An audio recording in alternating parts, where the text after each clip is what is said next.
Hello, everyone. Welcome to Learning from Scratch. So, we are here in the chapter 1, part 3, that is Matter in Our Surroundings, part 3. And we'll continue from the last topic we have studied, that is the states of matter. So, what we studied in the last video was there are three types of states of matter mainly, and we have studied the properties of each of them. And now we are going to first revise what we learned about the solid state. The solid state has a definite shape, a distinct boundary, and negligible compressibility. That is, it has some compressibility, but that is equal to nothing. Okay, so and also it may break under force, but they are rigid. We have seen some questions related to the solid state, which are like an exception. But if you find the answers, they are just the same as what we have studied in the properties. Then we studied the liquid state. The liquid state has a fixed volume, but not a fixed shape. It can be compressed, but larger pressure is required to compress it compared to the gas. Then liquids have lesser density than solids. Intermolecular force of attraction is weaker than the solids. They have considerable space between the particles. And we then studied the gaseous state. And what it has the lowest density among all the states, indefinite shape and volume, that is no definite shape and volume actually, high compressibility and expandability compared to all other states. And you can consider the example for high compressibility is the CNG, that is the compressible natural gas, and the liquefied petroleum gas.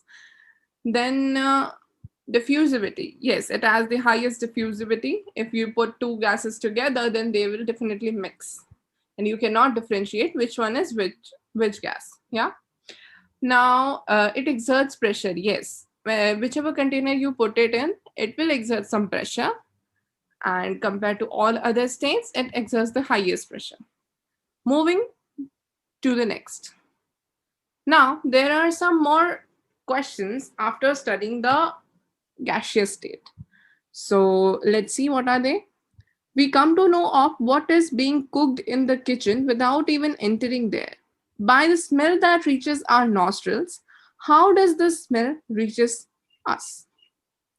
So, question ये है कि अगर हम कुछ खाने को हम पका करके विदाउट कुकिंग नहीं, आफ्टर कुकिंग अगर हम एक जगह पर रखते हैं और दूसरे कोने से उसी कमरे के उसी रूम के दूसरे कोने से अगर हम उसकी स्मेल से पहचानना चाहते हैं कि यहाँ पर कोई खाना रखा है या नहीं, देन वी कैन, हम आराम से पता लगा सकते हैं। इतनी स्मेल आती है खाना बनाने के बाद, तो कुक करने के बाद।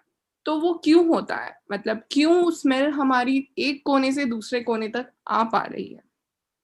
इसका मतलब स्मेल ट्रैवल कर रही है, और वो ट्रैवल क्यों कर पा रही है? अगर हम कुक नहीं करते तो क्या वो ट्रैवल कर पाती? तो let's see the answer. Due to high speed of particles, yes. यहाँ पर लिखा है कि जब स्पीड जो होती है, हमने अभी पढ़ा था कि पार्टिकल्स में काइनेटिक एनर्जी होती है, एंड वही स्पीड बढ़ जाती है जब हम टेम्परेचर बढ़ा देते हैं। और टेम्परेचर हम कब बढ़ाते हैं? कुकिंग का मतलब ही है कि उसे स्टोव पे रखना, गैस ऑन करना, एंड देन हम अपना काम करते हैं। तो उस कुकिंग से स्पीड जो है पार्टिकल्स की, काइनेटिक एनर्जी जो है ऑलरेडी उनके अंदर, वो बढ़ जाती है। और large space between them, yes, उनके अंदर स्पेस जो होती है वो भी बढ़ जाती है, क्योंकि वंस दे आर एनर्जाइज्ड वो मूव करने लगते हैं, और मूव करने लगेंगे तो एक दूसरे से थोड़ा थोड़ा दूर जाने लगेंगे, जिससे कि उन दोनों के बीच में जो स्पेस होगी पार्टिकल्स के, वो बढ़ती जाएगी after cooking. Yes, so gases show the property of diffusion. तो हमें ये पता चला कि गैसेस जो हैं वो प्रॉपर्टी, वो जो डिफ्यूजन की प्रॉपर्टी है वो दिखाते हैं, वो डिपिक्ट करते हैं। पर जब हम उन्हें कुक कर देते हैं, दैट इज टेम्परेचर अप्लाई कर देते हैं, तो वो और भी ज्यादा फास्ट हो जाते हैं दूसरे गैसेस के अंदर। तो वो एक्चुअली जो हमें स्मेल आती है वो यही गैस के मूवमेंट की वजह से आती है। ओके, सो ये क्वेश्चन का आंसर आप तभी दे सकते हैं जब आप गैसियस स्टेट को अच्छे से समझ गए हैं and you know the properties of the particles of matter. Okay, moving to the next question, why and how gases create pressure on the walls of the container? How? So the question is, gases do exert pressure। अभी हमने पढ़ा, जब हमने उसे revision किया तब हमने पढ़ा कि गैसेस जो हैं वो प्रेशर तो एक्सर्ट करती हैं, और जिस भी कंटेनर में आप रख दो, कितनी भी स्पेस हो, वो कंटेनर के वॉल्स पर प्रेशर एक्सर्ट करती है।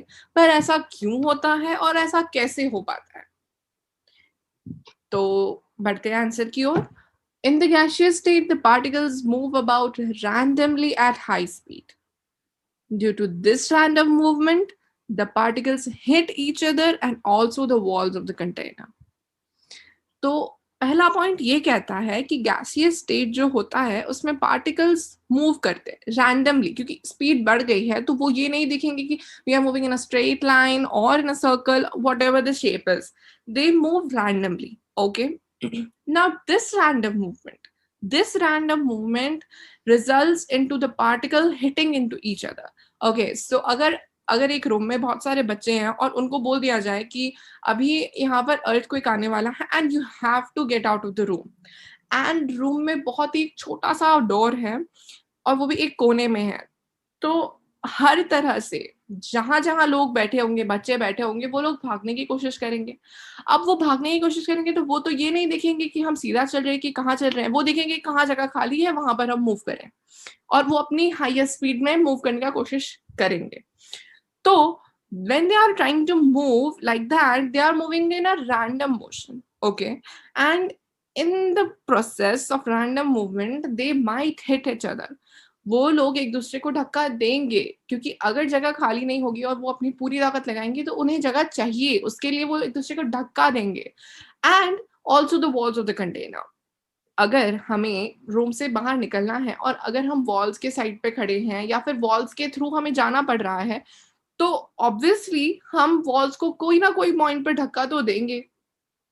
अगर हम ही खुद अंदर कंजस्टेड वे में हैं, एक दूसरे को धक्का दे रहे हैं, तो ऑब्वियसली हम कभी धक्का देकर के खुद पीछे चले जाएंगे जहां पर वॉल्स होगी, या कभी आगे चले जाएंगे जहां वॉल्स होगी। तो finally what we are doing, हम एक दूसरे को धक्का दे रहे हैं, but as a result of that we are hitting the walls of the container. Yeah, so the reason is clear. Now moving to the next point, the pressure exerted by the gas is because of this force exerted by the gas particles per unit area on the walls of the container। तो second point ये कह रहा है कि जो pressure हम exert करते हैं, प्रेशर जो गैस मतलब एक्सर्ट कर रहे हैं वॉल्स के ऊपर या एक दूसरे के ऊपर, वो होता है गैस के फोर्स की वजह से। Obviously we already know that what pressure is. Pressure is equal to P is equal to force upon area, whatever force you apply upon the area on which you apply। Yeah, so you're applying a force on this area, then this thing is actually nothing but pressure। हम उसे pressure कब बोलेंगे, जब ये area जो हमने अभी consider किया, that area should be unit area. That is, if you are counting in centimeter squares, then 1 centimeter square, or you're considering meter squares, then it is 1 meter square, depending on the units। Yeah, but it should be 1। Yeah, तो 1 जब तक area होता है और force apply हो रहा है, तो उस फोर्स को हम फोर्स नहीं बोलेंगे, प्रेशर बोलेंगे। तो वो जो प्रेशर है वो हर गैस अपने अपने एरिया, यानी कि जिस भी वॉल के कांटेक्ट में आ रही है उस यूनिट एरिया पर जब भी वो फोर्स अप्लाई कर रही है, तो उस प्रेशर उस फोर्स की वजह से उसको जो हम प्रेशर बोलेंगे, वो प्रेशर एक दूसरे के ऊपर मतलब क्रिएट करेंगे और वॉल्स के ऊपर भी क्रिएट करेंगे। उसके वजह से फाइनल जो है आपका वॉल्स के ऊपर प्रेशर क्रिएट होगा। यूनिट यूनिट यूनिट करते हुए, like this is 1p, now 2p, 3p, like that it will increase, and that way we will call it कि सारे ही पार्टिकल्स प्रेशर क्रिएट कर रहे हैं, वो भी वॉल्स ऑफ द कंटेनर पर। So I guess the question is clear. The answer is also clear. Moving to the next point. Why ice floats on water being a solid? So in general, the volume of liquid is more than the volume of solid. As the particles of the liquids are more free to move, thereby more volume. So question firstly क्या है वो हमें clear होना चाहिए. Question है कि why ice floats on water? Ice being a solid, ice एक solid है, water एक liquid है, पर ये दोनों एक दूसरे के ऊपर यानी कि ice को जब हम water के ऊपर रखते हैं तो वो float करता है, जबकि अभी हमने पढ़ा कि solids की एक डेफिनेट शेप होती है, एक डेफिनेट वॉल्यूम होती है और वो एक दूसरे से जल्दी मिक्स नहीं होते. तो ऑब्वियस सी बात है कि जो सॉलिड्स हैं वो इजीली लिक्विड के अंदर जा सकते हैं. अगर हम अपना हाथ लिक्विड के अंदर डालने की कोशिश करते हैं then we can easily touch the bottom of the liquid. And if we put any solid on the liquid, for example take a you take a block of you take a block of plastic, you take anything which is a solid except this ice that floats on water. So what is the reason here? Because ice is nothing but H2O, that is water, and water is itself H2O. But they are in different state. That is, it is in solid state and it is in liquid state. Then what is happening here? So in general, looking at the answer, let's try to learn the reason. In general, the volume of liquid is more than the volume of solids, as the particles of liquid are more free to move, thereby more volume.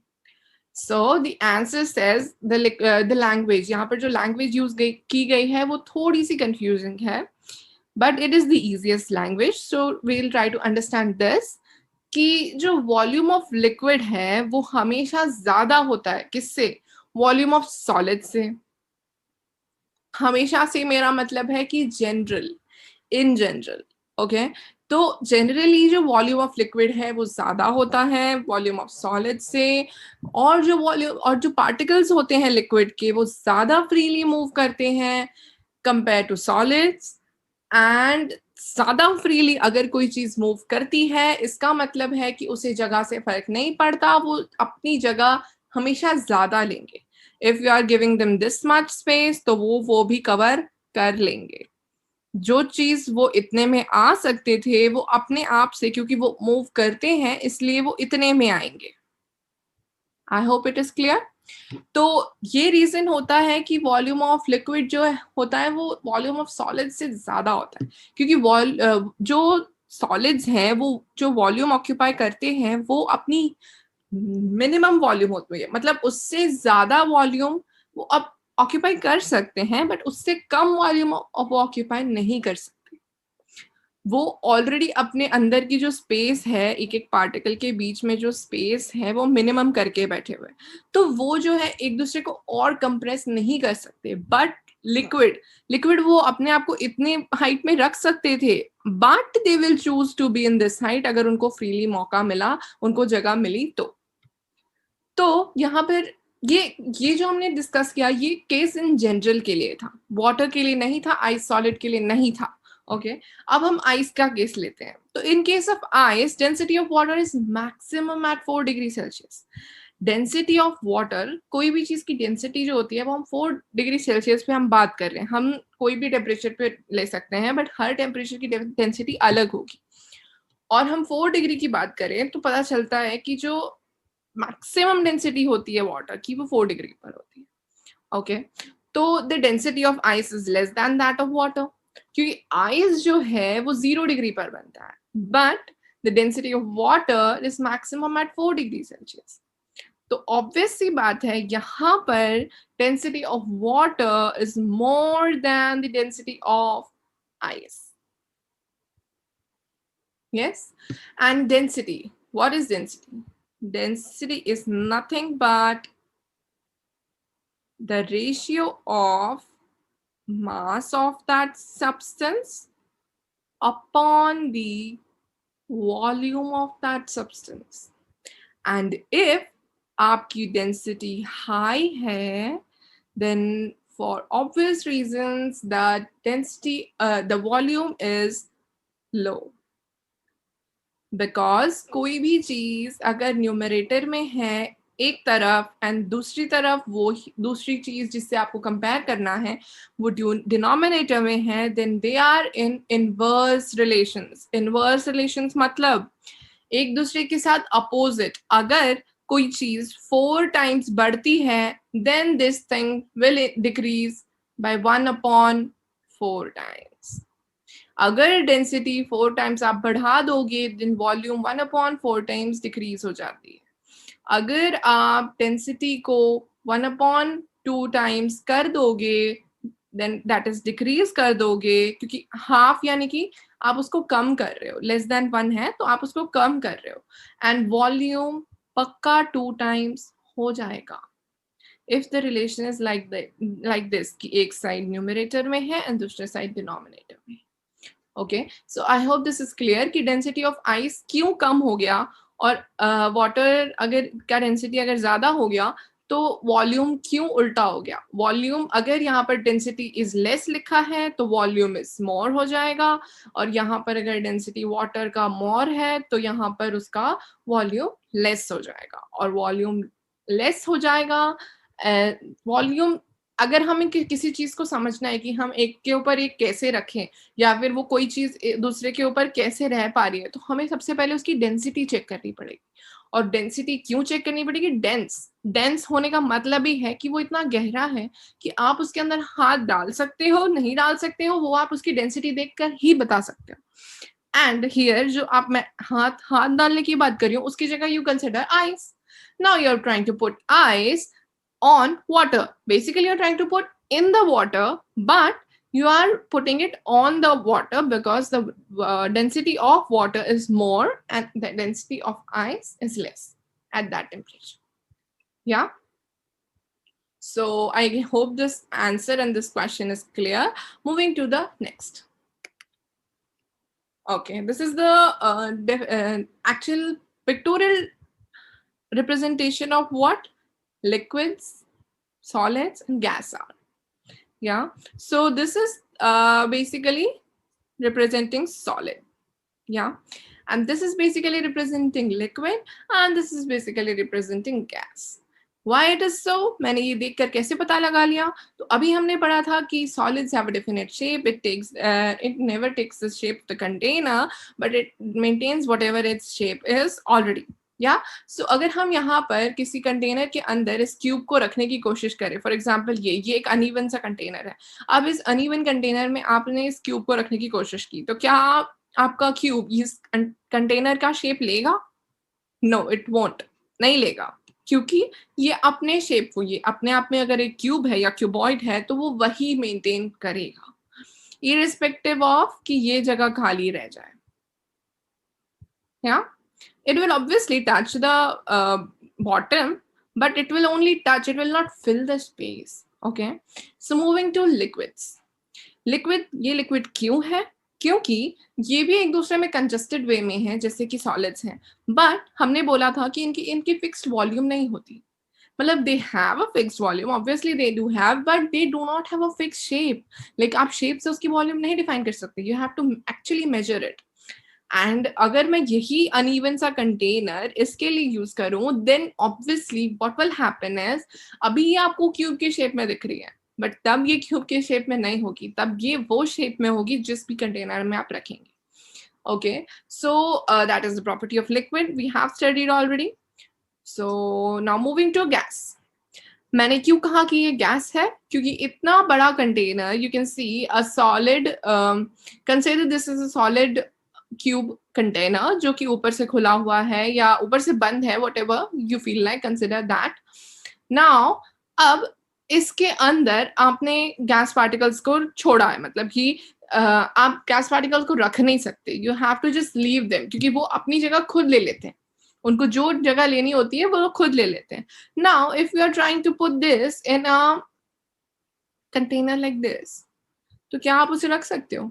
Yes, आपको अब यहाँ पे तो हम count कर सकते हैं but practically it is not possible. But consider this only, So here we can see there are 1, 2, 3, 4, and 5 particles. You can fit those 5 particles into this as well.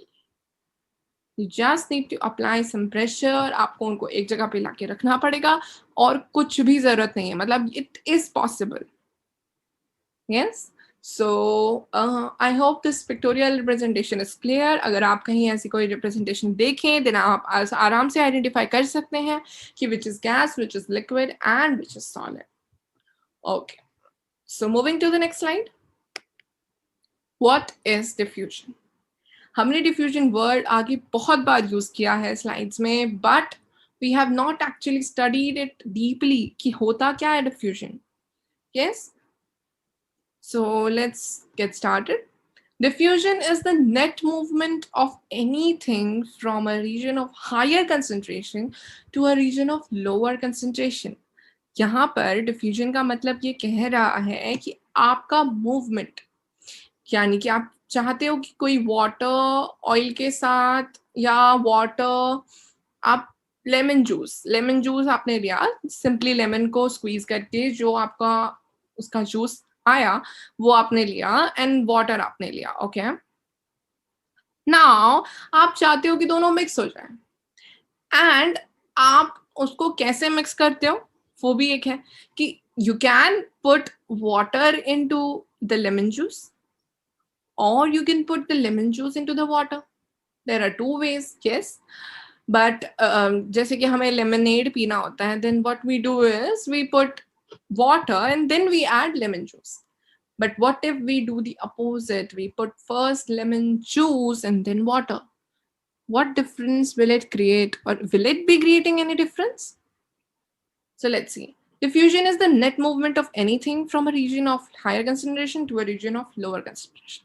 Now, if we are putting water into the lemonade, what will happen is the water will get mixed with the lemon juice, or you can say the lemon juice will get mixed with the water. But wherever you are mixing, for example, you're mixing water here, then there is no water already present. Yes. So there is no water and you are putting some water. That means you are moving something that is higher concentration to a place having lower concentration. Okay. Now consider there is a container and it has some water. Yes. And some lemonade. That is some lemon juice. Yeah. So already you have a lemonade, but you're trying to put more water. Yes. And that water which you are trying to mix is less in number. Like you are going to mix only this much amount of water and there is already more amount of water compared to this.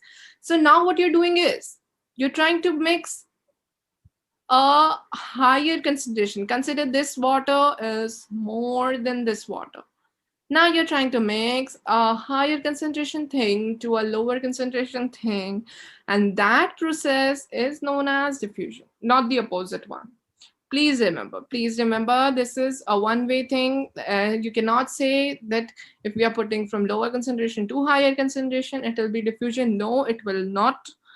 So please remember, movement of anything from a region of higher concentration to a region of lower concentration.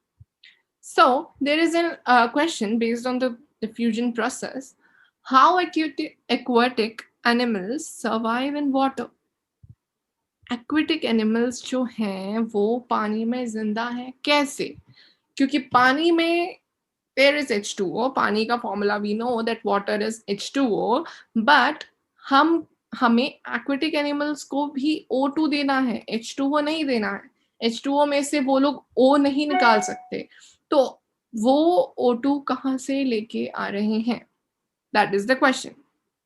Let's move to the answer. Solids and liquids can diffuse into liquids. Yes. Solids और liquids जो हैं, अगर आप try करो mix करने का, then वो दोनों ही solids liquids के साथ mix हो जाते हैं. Don't confuse between them. Solid और liquid किसके साथ diffuse होते हैं? Liquid के साथ diffuse होते हैं. And the gases from the atmosphere diffuse and dissolve in water. जो अभी हमने कहा कि सॉलिड और लिक्विड हैं वो लिक्विड के अंदर डिफ्यूज होते हैं, तो उसका एक एग्जांपल ये है कि जो गैसेस हैं फ्रॉम द एटमॉस्फेयर वो डिफ्यूज हो रहे हैं कहाँ और डिसॉल्व हो रहे हैं कहाँ, वाटर के अंदर.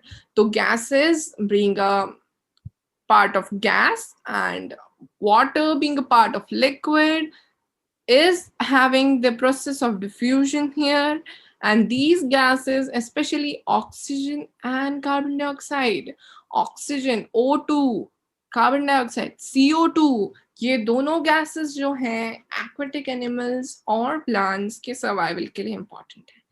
O2 aquatic animals के लिए चाहिए, carbon dioxide that is CO2 plants के लिए चाहिए. तो ये दोनों ही water के साथ already dissolve हो जाते हैं, and this is how they survive. And the aquatic animals can breathe under the water due to the presence of dissolved oxygen in water. If we consider only about aquatic animals, then उसमें क्या हो पाता है कि वो पानी के अंदर ही dissolved water यानी कि water के अंदर dissolved oxygen से सांस ले पाते हैं. और वो oxygen क्यों dissolve हो पाया? Just because the process of diffusion. Okay, अगर आपको diffusion पता है then you can easily answer this question थोड़ा सा सोच के. Okay, moving to the next. Can matter change its state? Change of state among the matter, like we have studied solid, liquid, and gas are the states of matter.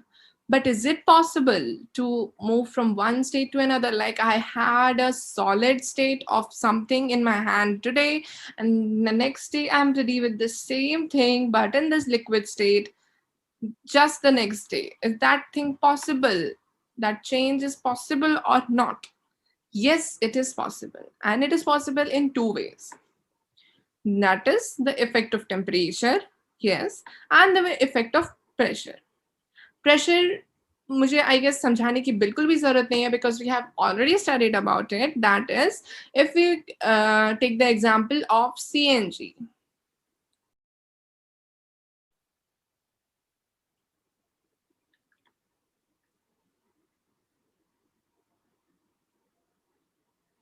Okay, so we'll learn about the changes in the states possible through different ways, that is the effect of temperature and the effect of temperature and pressure in the next video. So until then, please revise whatever we have studied up till now, and we'll be completing the chapter in the next video. So please let us know what are your doubts in the comment section. And if you haven't already subscribed, please subscribe to our channel, Learning from Scratch. Okay, then see you in the next